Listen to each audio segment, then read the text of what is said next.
it does feel a little bit like Dumb and Dumber. You can't triple stamp a double stamp, Lloyd. Like, I mean, I'm literally seeing them in the dog car saying, you can't triple stamp a double stamp. Like, Kabam, please do not come out with a character who's like, they counter evade to their counter evade. If that comes out, seriously, we're like, all bets are off.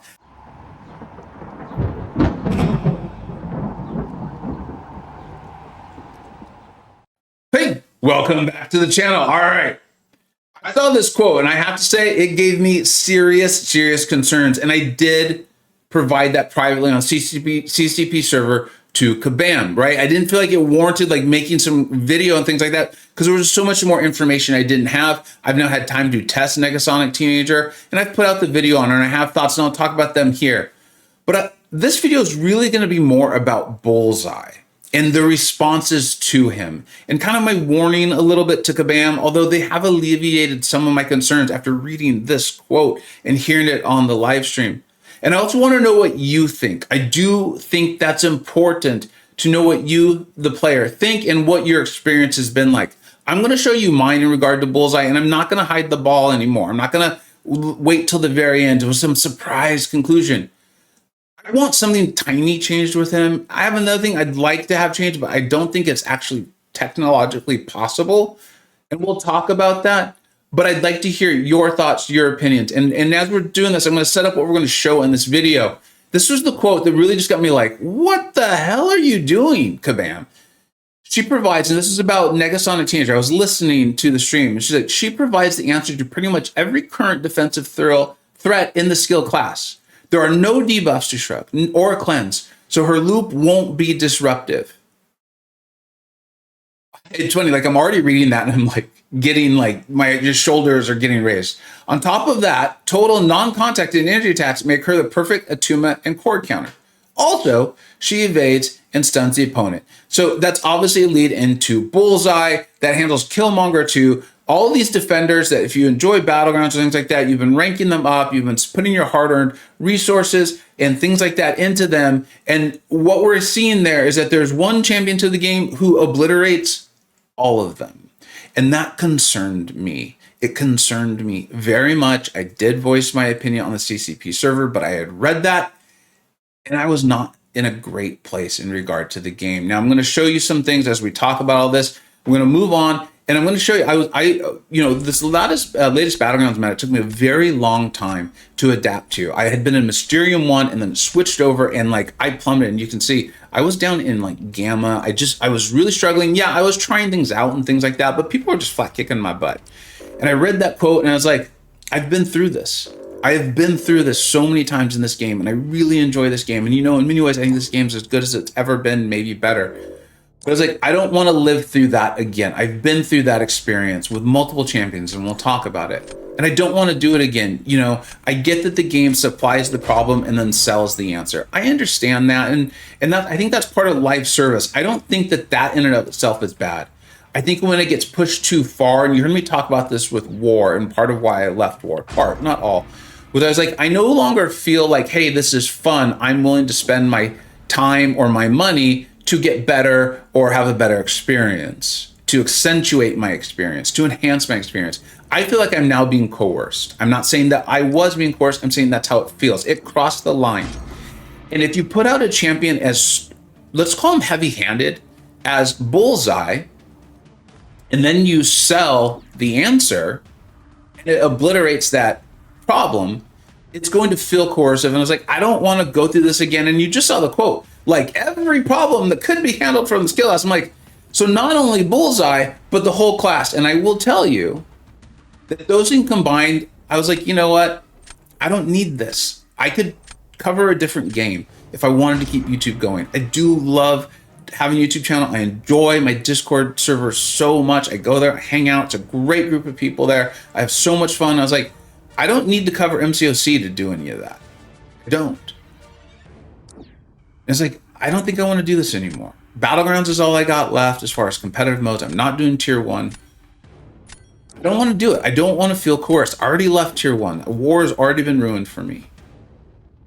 So here's what I'm going to do. I was like, I'm going to leave it up to fate. And I was like, I'm going to do one Battlegrounds match. If I win, I'll stick around. I'll see how it goes with Negasonic Teenage Warhead, whatever. If I lose, I'll quit. I'll do a really nice, see you later video and tell everyone it's been a lot of fun. I'm going to find a new game and do that. Hopefully you follow me there, and I'm sure there'll be new viewers and that sort of thing. But at a minimum, I'm going to at least take a few months break, whatever. I was going to stick with it. That wasn't my plan. Now, obviously, I'm still here, so you know how this is going to go. But you can see this on the background here. So, Bacon, you could have knocked me out of this forever, my friend. And going back, this was always been my issue with Bullseye. Once I was able to really fine-tune my thoughts on him was, yeah, he has a little bit of a puzzle, that mental thing that, other defenders have. But a lot of him was skill. Like your skill, you have to be so quick to play him.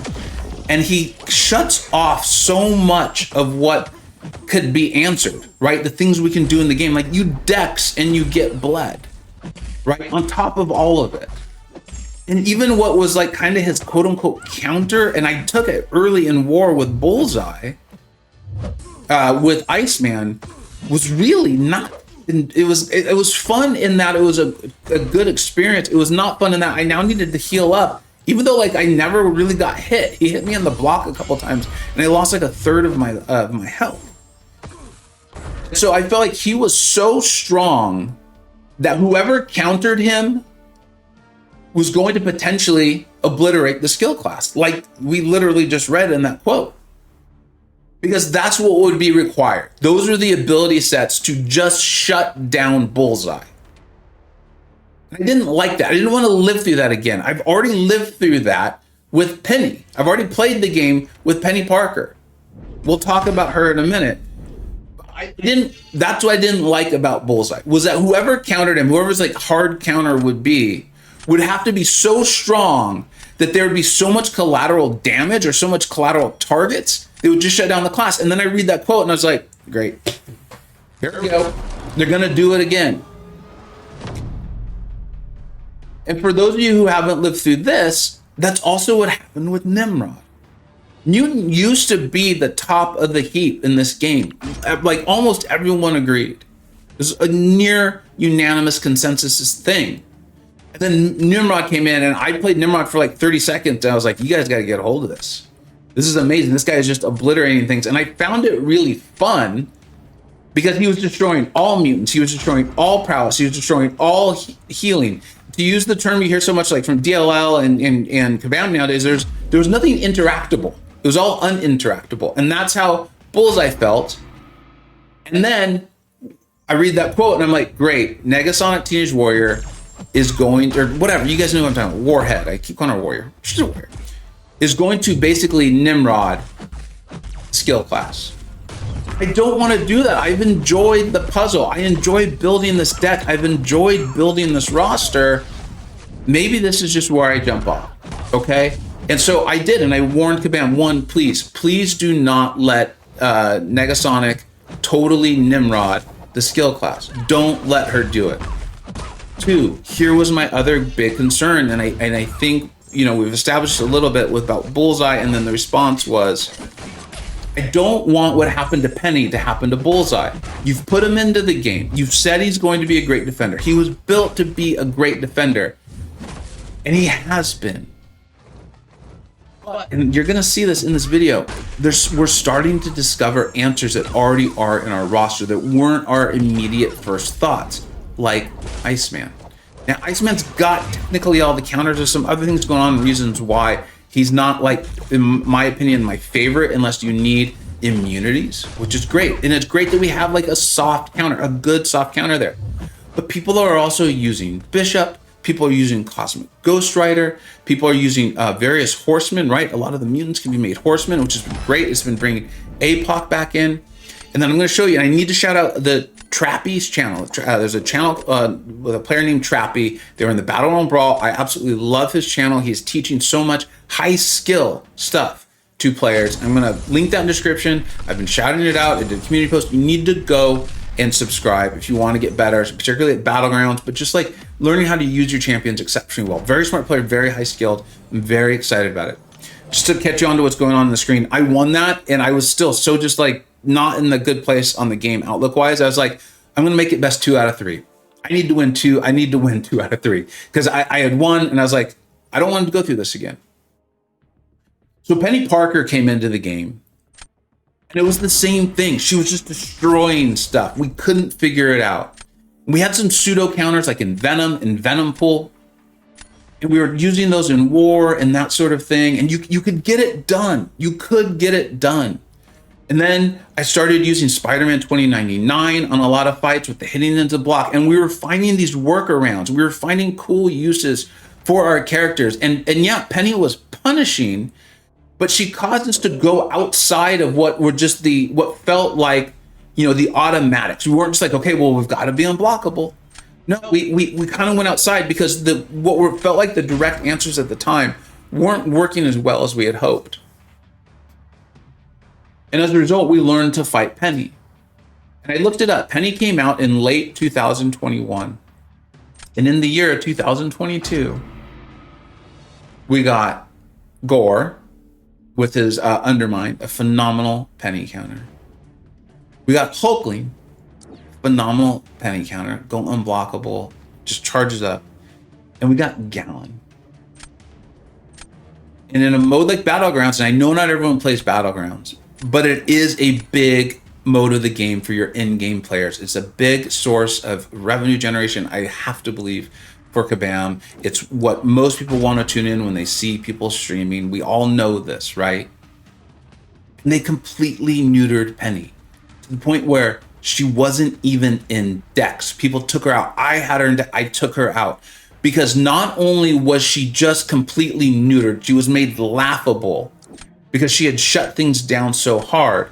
But then Kabam provided 3 amazing answers that just handled her, hard countered her, made her a joke.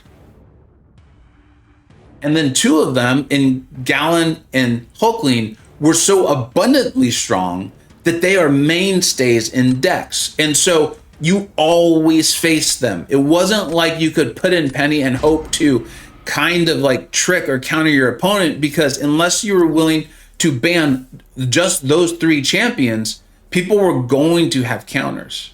Those counters were so hard. We see her come out as a 7-star, and people are kind of starting to place her in again because the mode has matured. But she went from being a shut down, lockdown defender that people were trying to figure out, and I think having fun figuring out. I know even a player of my skill level is having fun figuring her out. And I don't want to see that happen to Bullseye.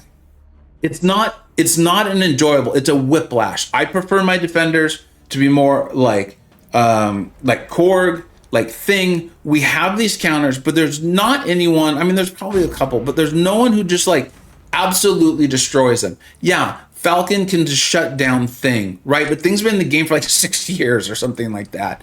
And even that's ability accuracy, and you still got to play Falcon, and it still goes a little bit slower. So that was my concern, and I voiced all of it to Kabam, and honestly, it actually felt really good that quite a few of them responded and were like, "We're aware of this. We don't intend to do that.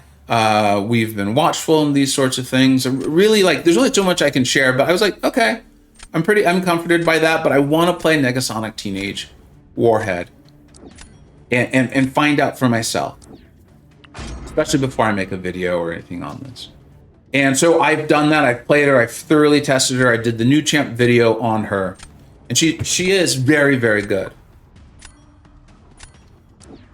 And the quote from Karate Mike, it's correct. And here's the problem with quotes: is I have a feeling there's a lot of context there. There's either a before or an after comment. Without it being included, it all you can go on is just the quote. And that's up to the viewer to like what they're gonna do and the context. And I get it's a stream and they're hyping the champion, and they should. They literally should. That's what the stream's for. So no shade is intended to be thrown towards anyone in this. But it did leave the viewer with just like, great, I guess the skill class is now dead, and we're gonna have to totally build over the skill class. And where there's one Negasonic Teenage Warhead, there's gonna be more coming along. So every mutant now is gonna like be all passive and all this and all that, just like what happened to Penny and Gore and Hulkling and Gallon. Well, I have to play. And I'm really happy to say, I don't think she's gonna do that. I don't even have her as the best mutant. I think they did a really, really good job where she does, and this is Mike's quote, she does counter all of those classic skill threats. She does, and she does a phenomenal, phenomenal job. But she also has no AI manipulation. She has no way to counter evade. She has no way to handle unstoppable. She has absolutely no immunities. There will be a ton of nodes and things like that that Kabam can put at us where you're not going to just be able to bring in Negasonic Teenage Warhead and just obliterate, make a joke out of Bullseye. And honestly, I do think we're going to get good enough as a community where I think we will be able to, in just a blanket default vacuum, like no node situation, be able to beat up Bullseye with her. I showed that in the video, and I think that will happen. And I'm okay with that.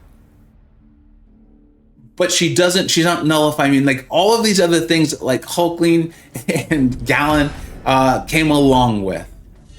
I'm really happy to see that. I really am. And that makes me feel okay. I'm like, and I was even asked, like, well, what sort of cadence would you want, Vega, on like hard counters for Bullseye? And I know, you guys know, I've been comfortable telling you things I think, even if I know you're not going to like hearing. Okay, it's fine. It's fine. I think that's a good, honest relationship. I don't want any more hard counters this year. I don't want a single one. I think we got one in Negasonic Teenage Warhead. And I think we've got some really good soft counters in Bishop, right? CGR, Iceman. I'm about to show you Sunspot. We don't need them. Now, also, what I said though was I would like a change to Bullseye, and we'll talk about that in a second. But also, I'd like Kabam to try to be super responsible in how they place him. Don't place him in nodes that we don't have answers for. Don't make it feel cheap. Leave him as a tough defender. Watch this. And I learned all of this from Trappy. I knew Sunspot could do Bullseye. I did not know how fast Sunspot could do Bullseye. Watch Trappy's video and watch this. And like literally without this fight, I might not be playing this game anymore because I was going to hold myself true to that. And this could go even better if I had parried the first hit of that special. I just wasn't quick enough. And I'm fine with that. I want tough defenders. I don't want a face roll game.